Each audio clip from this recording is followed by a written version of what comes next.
शांततेचे संदेश देणारे महाकार्यकर्ता गौतम बुद्ध,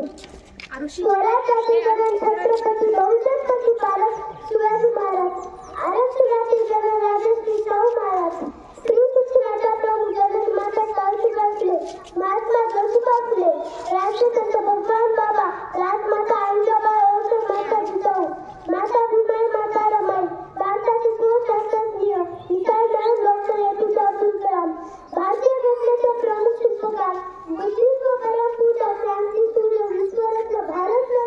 भारतरत्न डॉक्टर बाबासाहेब आंबेडकर तथा भीमराव रामजी आंबेडकर, लोकनेते गोपीनाथरावजी मुंडे साहेब या थोर महान पुरुषांना नमन करते, त्यांना कोटी कोटी अभिवादन करते व शहीद झालेल्या जवानांना माझे विनम्र अभिवादन करते व माझ्या भाषणाला सुरुवात करते. सूर्याप्रमाणे तेज दिसणारे व्यासपीठ आणि चंद्राप्रमाणे शीतल छाया देणारे प्रिय गुलदर्शन व कार्यक्रमाचे अध्यक्ष